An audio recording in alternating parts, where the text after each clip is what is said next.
Bharatiya Janata party के यशस्वी युवा जिला अध्यक्ष आदरणीय ब्रजेश पांडे जी से मैं आग्रह करूंगा कि पूज्य योगी आदित्यनाथ जी का पुष्प गुच्छ देकर और स्मृति चिन्ह देकर स्वागत करने की कृपा करें। आदरणीय ब्रजेश पांडे जी।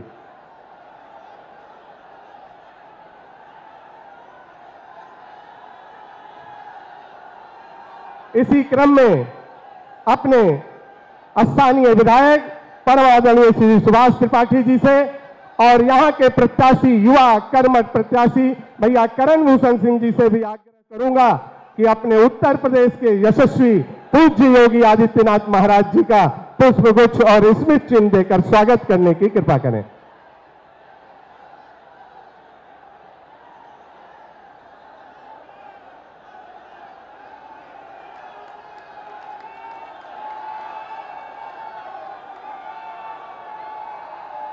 भारत माता की।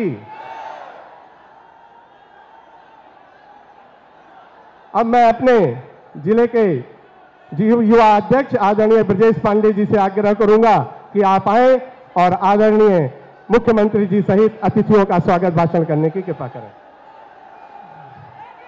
भारत माता की। योगी जी को जय श्री राम। योगी जी को जय श्री राम। योगी जी को जय श्री राम। धन्यवाद।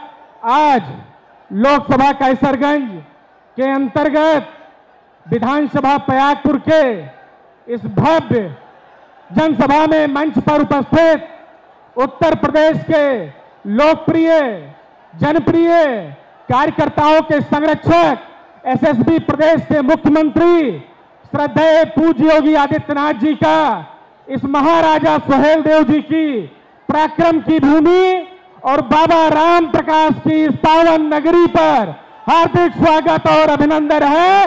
एक बार आप सभी लोग करतल ध्वनि से महाराज जी का स्वागत करेंगे। मंच पर उपस्थित विधानसभा प्रयागपुर के लोकप्रिय विधायक माननीय सुभाष त्रिपाठी जी, इस लोकसभा कैसरगंज के लोकप्रिय युवा ऊर्जावान प्रत्याशी आदरणीय करण भूषण सिंह जी, विधानसभा कटरा बाजार के माननीय विधायक बावन सिंह जी, करनेलगंज से माननीय विधायक अजय कुमार सिंह जी, करबगंज से माननीय विधायक प्रेम नारायण पांडे जी, भारतीय जनता पार्टी के सभी जिले के पदाधिकारीगण, बहराइच की लोकप्रिय विधायक पूर्व की मंत्री माननीय अनुपमा जायसवाल जी, डॉक्टर प्रज्ञा त्रिपाठी जी, लोकसभा के प्रभारी संजय कैराती जी, श्री इकबाल बहादुर तिवारी जी एवं मंच पर उपस्थित सभी सम्मानित ब्लॉक के प्रमुखगण, सभी मंडल के अध्यक्षगण एवं विशाल संख्या में आए हुए इस प्रयागपुर विधानसभा का देवतुल्य कार्यकर्ताओं का मैं हृदय से स्वागत, वंदन और अभिनंदन करता हूं। आज हम सबका सौभाग्य है कि पूज्य महाराज जी का आशीर्वाद इस विशाल जनसभा में हम सबको प्राप्त होगा। उत्तर प्रदेश में भयमुक्त, अपराध मुक्त, भ्रष्टाचार मुक्त उत्तर प्रदेश का निर्माण करने वाले भारत के सबसे लोकप्रिय मुख्यमंत्री श्रद्धेय पूज्य महाराज जी का आज आगमन हुआ है। हम सब महाराज जी का हृदय से स्वागत करते हैं, अभिनंदन करते हैं।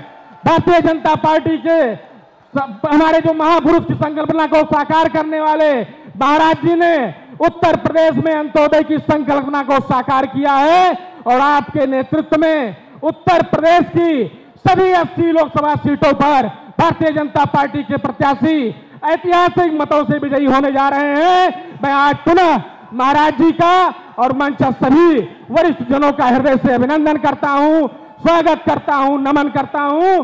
जय हिंद, जय भारत, जय श्री राम। बहुत बहुत धन्यवाद आदरणीय अध्यक्ष जी। अब मैं इस प्रयागपुर के यशस्वी विधायक विकास पुरुष आदरणीय सुभाष त्रिपाठी जी से आग्रह करूंगा कि आप आए और अपने विचार रखें। भारत माता की। भारतीय जनता पार्टी, श्री नरेंद्र मोदी, श्री योगी आदित्यनाथ जी। आज हम सबका सौभाग्य है कि हम सभी के बीच राजा सुहेल देव की कर्मभूमि, बाबा राम प्रकाश की तपोस्थली पर उत्तर प्रदेश के लोकप्रिय, जन जन के प्रिय मुख्यमंत्री आदरणीय योगी आदित्यनाथ जी हम सबके बीच पधारे हैं।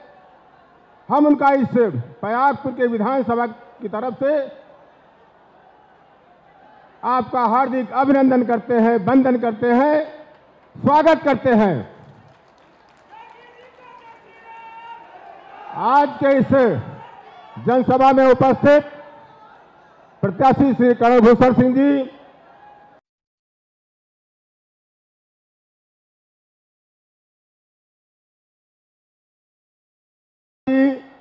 डॉक्टर प्रज्ञा त्रिपाठी जी, श्री बावन सिंह जी, श्री प्रेम नारायण पांडे जी, श्री अजय सिंह जी, मंच पर उपस्थित अन्य सभी महानुभावगण तथा इस प्रयागपुर विधानसभा क्षेत्र से दूर दूर से आए हुए सभी सम्मानित आदरणीय कार्यकर्ता बंधुओं, सम्मानित क्षेत्र की जनता, आदरणीय जनता जनार्दन, आप सबके बीच माननीय योगी आदित्यनाथ जी हम सभी को आशीर्वाद देने के लिए उपस्थित हुए हैं। जैसा कि आप सबको पता है,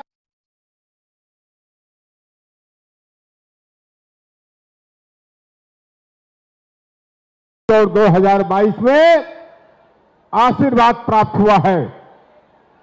मैं आज सबको बताना चाहता हूं कि प्रयागपुर विधानसभा क्षेत्र के लिए माननीय मुख्यमंत्री जी का हमेशा आशीर्वाद प्राप्त होता रहा है। आज जब हम लखनऊ से चलते हैं, पहले श्रावस्ती जाने के लिए बहराइच जाना पड़ता था, लेकिन आज आपके आशीर्वाद थे जो लखनऊ से चलते हैं लोग बहराइच न जाकर के कैसरगंज होकर के प्रयागपुर और इकौना सीधे श्रावस्ती लोग पहुंच जाते हैं। इस बड़ी सड़क का बनने का आशीर्वाद माननीय मुख्यमंत्री जी ने दिया। मैं आज के 4 साल पहले माननीय मुख्यमंत्री जी से आवास पर मिलने गया था। मैंने फायर स्टेशन की मांग की थी। मैंने माननीय मुख्यमंत्री जी को सायंकाल 7 बजे फायर स्टेशन की बात की। माननीय मुख्यमंत्री जी ने उस समय तो कुछ नहीं कहा, लेकिन जब सवेरे हमने अखबार पढ़ा तो उत्तर प्रदेश में 54 तहसीलों में फायर स्टेशन स्वीकृत किए गए थे, जिसमें प्रयागपुर का भी नाम था, प्रयागपुर का भी नाम।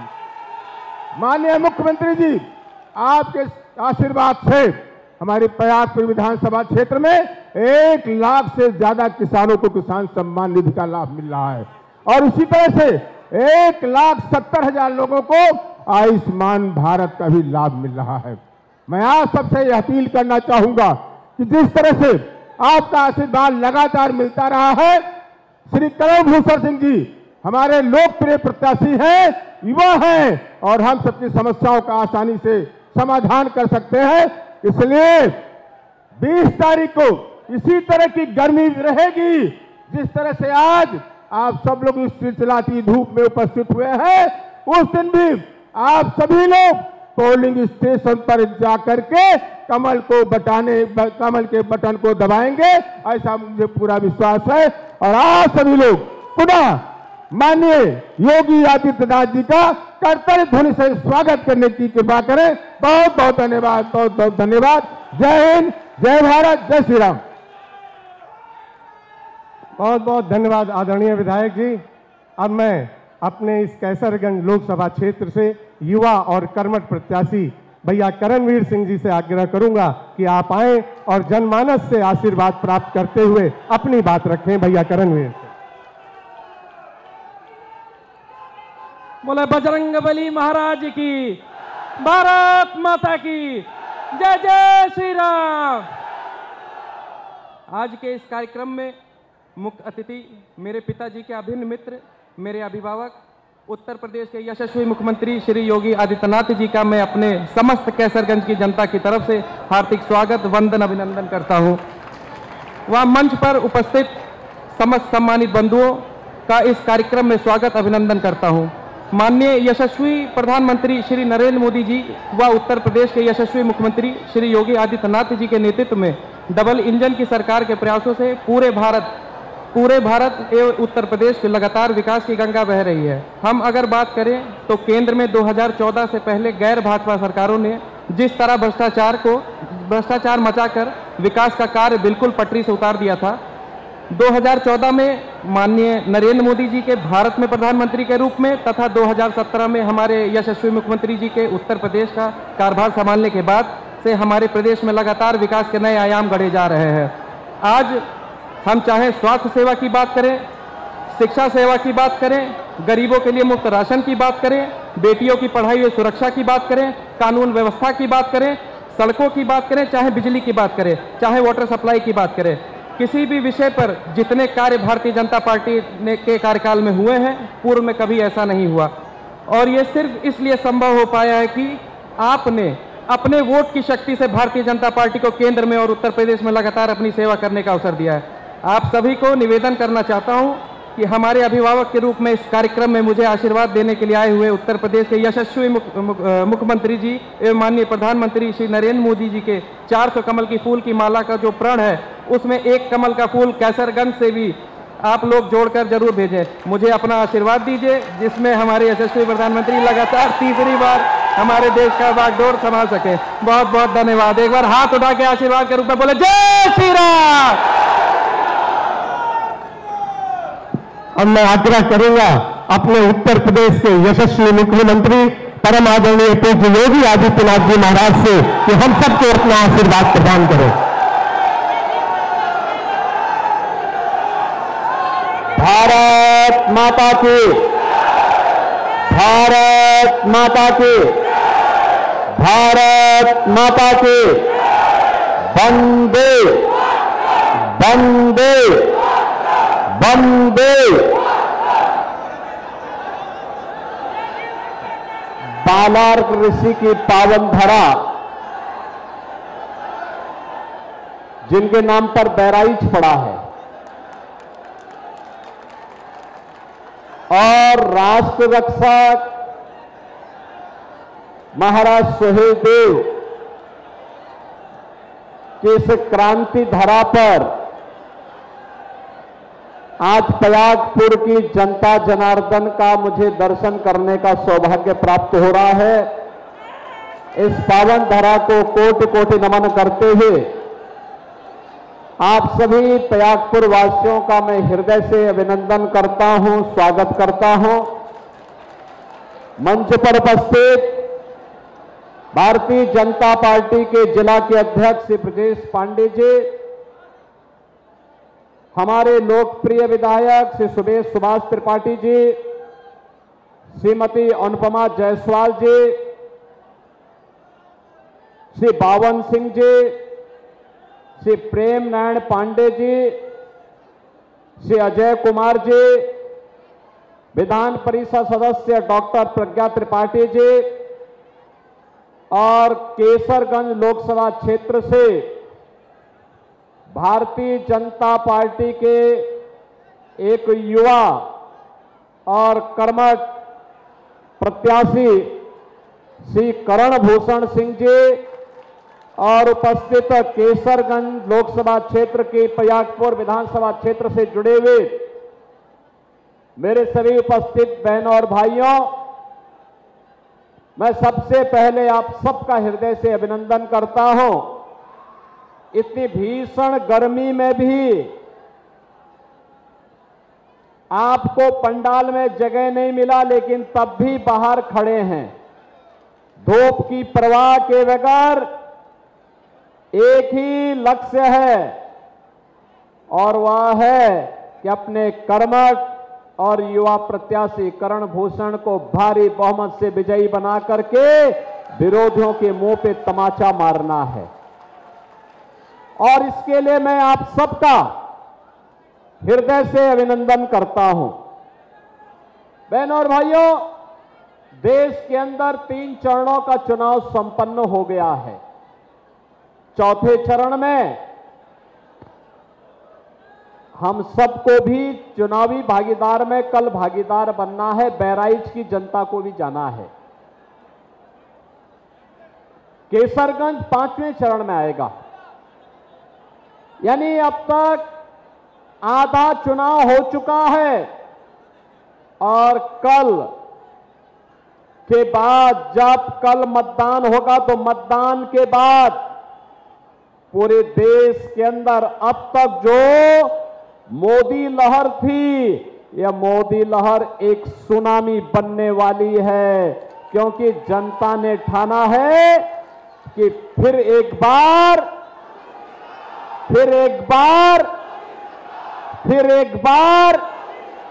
और अब की बार 400 पार। लोग कहते हैं 400 पार, कैसे आप कह रहे हैं? मैंने कहा भी तुम नहीं समझ पाओगे। भारत के अंदर उत्तर, दक्षिण, पूरब, पश्चिम जहां भी जाइए लोग एक ही बात कहते हैं। किसी से भी पूछिए, लोग एक ही बात कहते हैं जो राम को लाए हैं हम उनको लाएंगे। जो राम भक्त है वही भारत पे शासन करेगा, ये जनता ने भी तय कर दिया है। बहन और भाइयों, और होगा तो वही जो राम रची राखा। अब मुझे बताओ, पूरा चुनाव तो अब राम भक्तों, राम द्रोहियों के बीच में चला गया है। मुझे बताओ, क्या रामद्रोही कभी विजय हुआ है क्या? कभी विजयी हुआ है क्या? अन्यथा हम सब रावण की पूजा करते ना, कुंभकर्ण और मेघनाथ की पूजा करते, मारीच की पूजा करते, लेकिन नहीं, वह कभी विजयी नहीं हुए, हो भी नहीं सकते हैं। भारत की जनता जनार्दन तो विजयादशमी के अवसर पर रावण का पुतला फूंकती है, और भारत की जनता हमेशा अपने सुख दुख, हंसते गाते, रोते सोते, शुभ कर्म में और अंतिम यात्रा में भी जिस एक नाम का स्मरण करता है वह राम का नाम का स्मरण करता है। किस नाम का स्मरण करता है? राम के नाम का। अब मुझे एक बात बताओ, अयोध्या में 500 वर्षों का इंतजार समाप्त हुआ है ना? हुआ। आप प्रयागपुर वासी कितने लोग गए अयोध्या दर्शन करने के लिए? और तो पूरा ही आप तो अगल बगल ही हैं, आप तो पड़ोसी हैं, तो सर्वाधिक लाभ भी आप ही को प्राप्त हुआ। और लाभ ही प्राप्त नहीं हुआ, 84 कोसी परिक्रमा का लाभ भी सबसे अधिक आप ही को होने वाला है। 84 कोसी परिक्रमा को बहुत भव्य बनाने जा रहे हैं हम लोग, एकदम फर्राटेदार बनाने जा रहे हैं, पैदल पदयात्रियों के लिए भी और साथ साथ गाड़ी से चलने के लिए भी 4 लेन की बेहतरीन कनेक्टिविटी के साथ अयोध्या की परिक्रमा भी हो जाएगी। लोग भी सिद्ध होगा, परलोक भी सिद्ध होगा।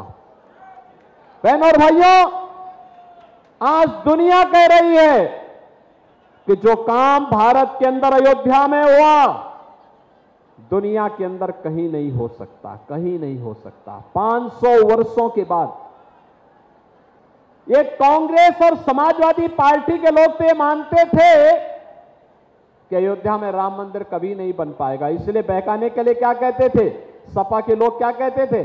कहते थे कि परिंदा भी पर नहीं मार सकता, बोलते थे ना। ये राम भक्तों पर गोली चलाते थे ना, चलाते थे कि नहीं चलाते थे? और कांग्रेस के लोग क्या कहते थे? कहते थे राम तो हुए ही नहीं। क्या कहते थे? राम हुए ही नहीं। राम के अस्तित्व पर ही प्रश्न खड़ा कर दिया था कांग्रेस ने।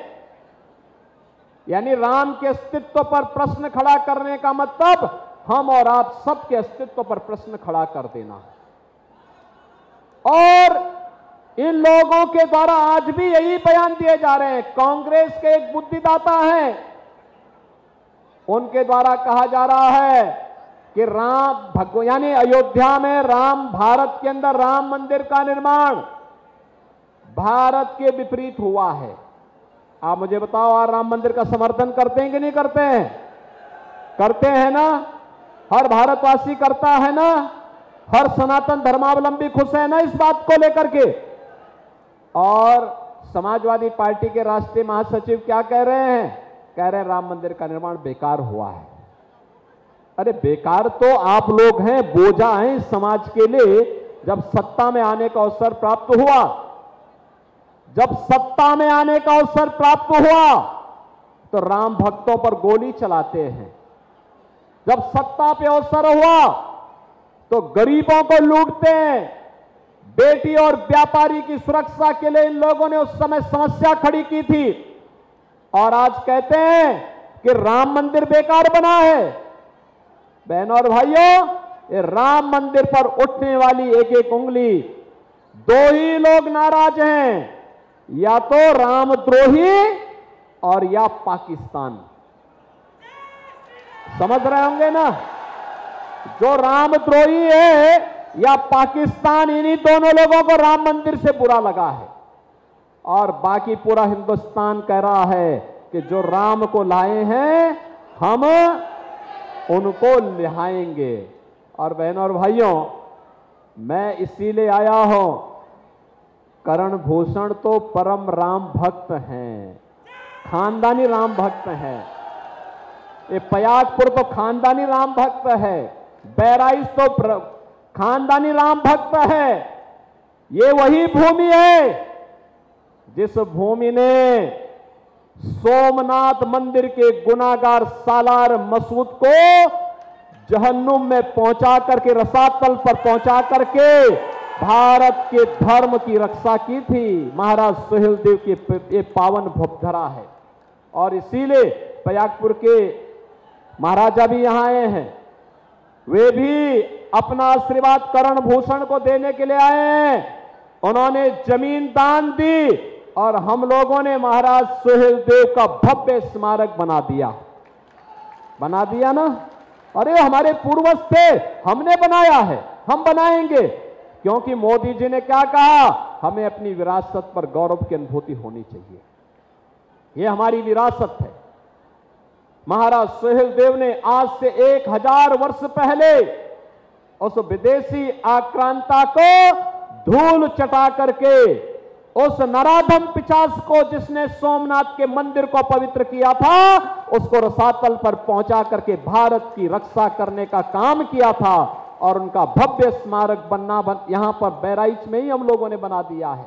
मैं इसके लिए पयागपुर के महाराज का हृदय से अभिनंदन करूंगा कि उन्होंने कहा कि नहीं, हम लोग जमीन देंगे महाराज सुहेलदेव के नाम पर अगर स्मारक बनता है। मैं पूछना चाहता हूं, क्या समाजवादी पार्टी, कांग्रेस और बहुजन समाजवादी पार्टी के लोग क्या महाराज सुहेलदेव के उस भव्य स्मारक पर कभी पुष्पांजलि करने के लिए जाएंगे? क्या ये लोग नहीं जा सकते? नहीं जा सकते। ये दरगाह में तो जाएंगे, लेकिन महाराज सुहेलदेव के विजय स्मारक पर नहीं जाएंगे, क्योंकि इनको भय है कि अगर वहां जाएंगे तो कहीं मुस्लिम वोट न खिसक जाए। यही भय है ना। और जब यही भय है तो भैया ठीक है, तुम वहीं कर ले लो, वहीं जाओ ना, फिर क्यों हमारे पास आ रहे हो? ये तो हिंदुओं को बांटना चाहते हैं। पहले इन्होंने जाति के नाम पे बांटा, फिर क्षेत्र और भाषा के नाम पर बांटा, और अब आपके प्रॉपर्टी पर भी इनका नजर लगी हुई है। कांग्रेस ने क्या कहा है? कहा है सत्ता में आएंगे तो कांग्रेस और सपा का गठबंधन क्या करेगा? वो करेगा क्या? उसने कह दिया है सत्ता में आएंगे तो वरासत टैक्स लगाएंगे। वरासत टैक्स का मतलब आपके बाप दादों ने जो कमाया है, आपकी जो संपत्ति है, इस संपत्ति में से आधी संपत्ति को ये लोग जबरन समाजवादी पार्टी के गुंडे या फिर कांग्रेस के गुंडे जबरदस्ती हड़पने का कार्य करेंगे। क्या आप इसको स्वीकार करेंगे? क्या इसको स्वीकार करेंगे? क्या भारतीय जनता पार्टी इस प्रकार की डकैती कतई स्वीकार नहीं कर सकती, कतई नहीं स्वीकार करेगी। और इसके लिए क्या षड्यंत्र उनके द्वारा कहा जा रहा है? कहा जा रहा है कि हम आएंगे जातीय जनगणना करेंगे। जातीय जनगणना क्यों कराएंगे? इसलिए कराएंगे, पहले जातीय जनगणना कराएंगे, फिर जातीय जनगणना के आधार पर हिंदुओं को आपस में लड़ाएंगे, और फिर आपस में लड़ाने के बाद फिर इनके द्वारा क्या करना है, फिर ये करेंगे कि भाई देखो आप तो आपस में लड़ रहे हैं, पहले हिंदुओं तुम आपस अपनी लड़ाई फरिया लो, हम पहले ये करते हैं कि तुम्हारा आरक्षण का अधिकार मुसलमानों को दे देते हैं। जैसे इन्होंने कांग्रेस की सरकार जब केंद्र में थी, UPA government, doctor Manmohan Singh ji प्रधानमंत्री थे, तब इन लोगों ने षड्यंत्र किया था। जस्टिस रंगनाथ के नेतृत्व में एक कमेटी गठित की थी, उस कमेटी ने रिपोर्ट दी, और रिपोर्ट में क्या कहा? रिपोर्ट में कहा था कि पिछड़ी जाति के लोगों को मिलने वाला 27% आरक्षण में से 6% आरक्षण मुसलमानों को दे देना चाहिए। हम लोग उस समय विरोध किए थे, संसद में भारी विरोध किए थे। इसके करण भूषण के पिताजी भी संसद में हमारे साथ में थे उस समय, हम लोग साथ साथ विरोध किए थे, पूरा विरोध किया था। हम लोगों ने कहा था कि कतई हिंदुओं का आरक्षण मुसलमानों को नहीं मिल सकता, ये बाबा साहब भीमराव अंबेडकर की भावना के विपरीत है। धार्मिक आधार पर भारत का विभाजन हुआ था, दूसरा विभाजन भारत का नहीं होने देंगे। और बहनों और भाइयों, भारी आंदोलन हम लोगों ने किया था। और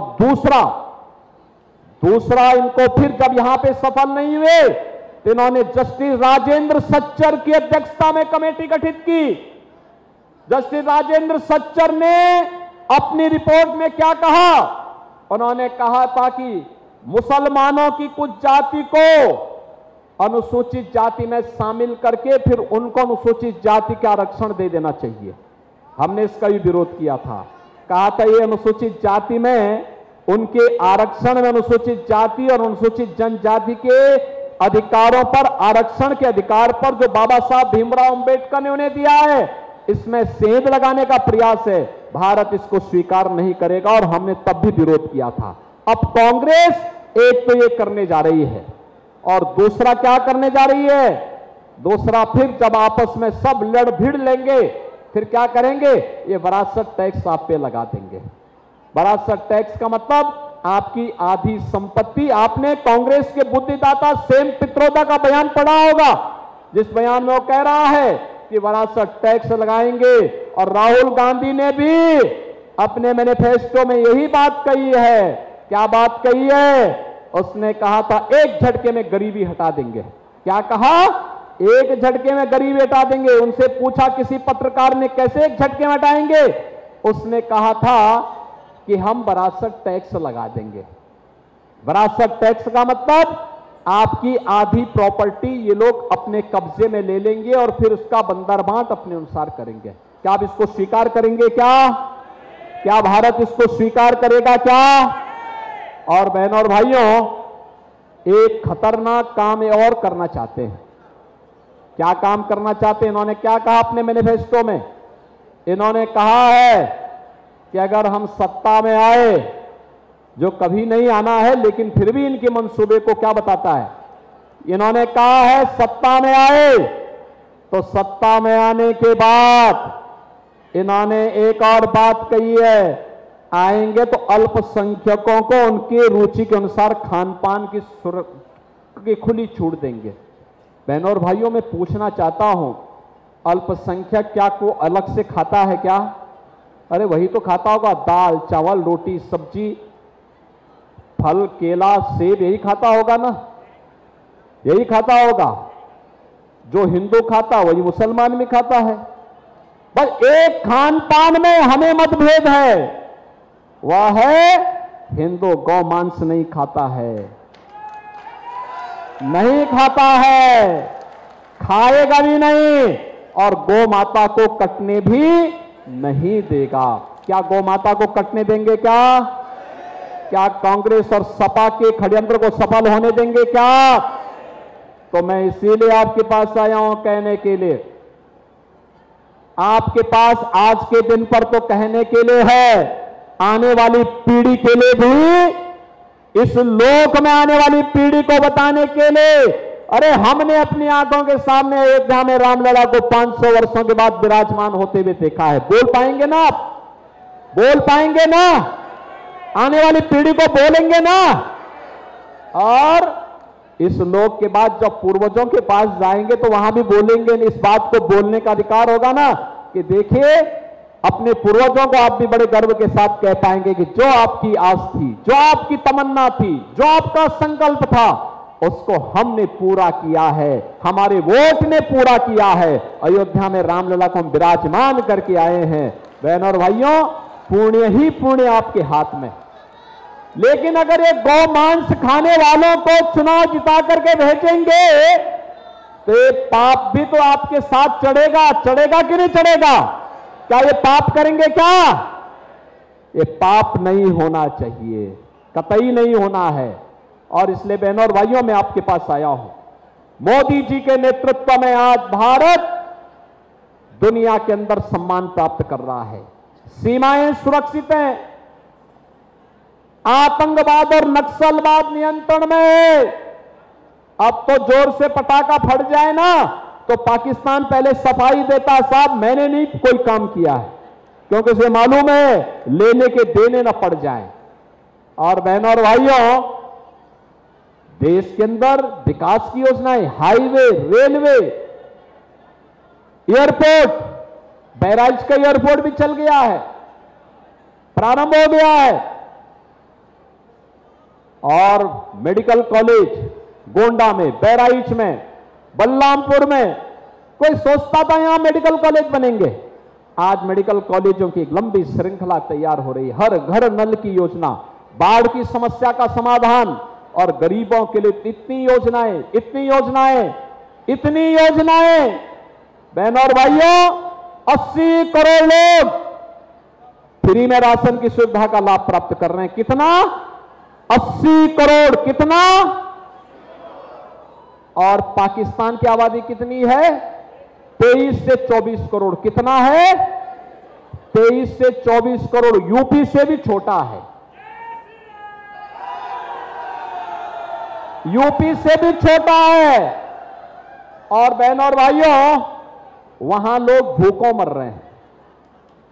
भारत ने मोदी जी के नेतृत्व में 10 वर्ष में पाकिस्तान की आबादी से ज्यादा आबादी को गरीबी रेखा से उभार करके खुशहाल जीवन, 25 करोड़ लोग गरीबी रेखा से उभर करके खुशहाल जीवन व्यतीत कर रहे हैं। और इसीलिए मैं कहता हूं कि जो पाकिस्तान का राग अलाप रहे ना, इनको बोलना चाहिए, जाओ पाकिस्तान में भूखों मरो और भीख का कटोरा लेकर के दुनिया के अंदर भटकते रहो, इनकी आत्माएं भटकती रहेंगी। जो लोग पाकिस्तान की वकालत कर रहे हैं, जिनको लगता कि पाकिस्तान अच्छा कर रहा है, अपनी जनता को भूखों मार रहा है, ये भी जाएं, इनको मुबारक हो। पाकिस्तान में ही इनकी आत्मा भटके, हिंदुस्तान पे क्यों बोझा बने हुए हैं?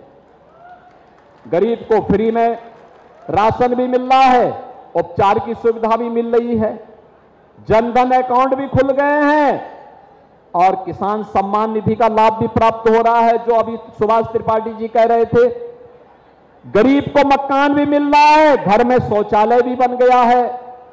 और अभी तो मोदी जी ने कहा है जितने भी गरीब बचे होंगे सबके मकान बनेंगे, सबके मकान बनेंगे। जाओ अभी से घोषणा कर दीजिए, सबका मकान बनेगा, सबको उज्ज्वला योजना का सिलेंडर मिलेगा। और उज्ज्वला योजना के सिलेंडर में तो हम लोगों ने दीपावली, होली में फ्री में भरा हुआ सिलेंडर देना प्रारंभ कर दिया है। बहनों और भाइयों, सरकार सुरक्षा के लिए भी काम कर रही है, सम्मान भी दे रही है, गरीब कल्याणकारी योजनाओं का भी ला रही है, विकास भी करा रही है। और यहां के सांसद जी ने तो गरीबों के घर घर में पणिया दे करके उनको एक एक भैंस की सौगात भी दी है ना। बहनों और भाइयों, विकास और गरीब कल्याण कैसे होता है, यही है। और इसी मॉडल को लेकर के आपको चलना होगा। और इसीलिए एक युवा ऊर्जावान नौजवान आपके पास भारतीय जनता पार्टी ने भेजा है, करण भूषण के रूप में। बहनों और भाइयों, प्रत्याशी के लिए कठिन होता है चुनाव के दौरान घर घर जाना, कठिन होता है घर घर जाना चुनाव के दौरान। और इसलिए चुनाव के दौरान आप सबको कर्णभूषण बनना पड़ेगा। बनेंगे? घर घर जाएंगे, कमल चुनाव चिन्ह के लिए और मोदी जी के लिए फिर से जिताने के लिए वोट लाएंगे, मांगेंगे, मांगेंगे और भारी बहुमत से गत चुनाव के दुगने वोटों से जिता करके भेजेंगे, भेजेंगे। सहमत हैं? सभी लोग सहमत हैं? जहां तक मेरी आवाज जा रही है, इधर जो लोग धूप में खड़े हैं, अरे हाथ उठा देंगे तो कुछ देर के लिए एक हरकत आ जाएगी। सभी लोग सहमत है ना? जिता करके भेजेंगे। मैं आश्वस्त होकर के जाऊं, सपा बसपा और अन्य दलों की जमानतें जब्त होगी, करेंगे ना?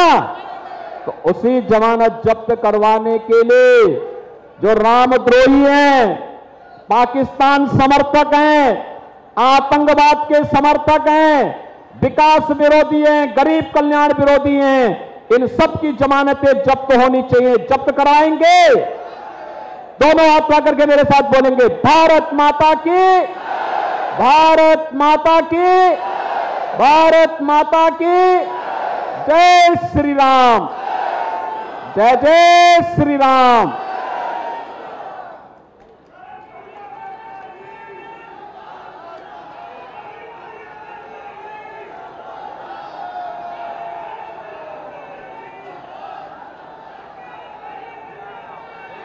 ये याद हरियाणा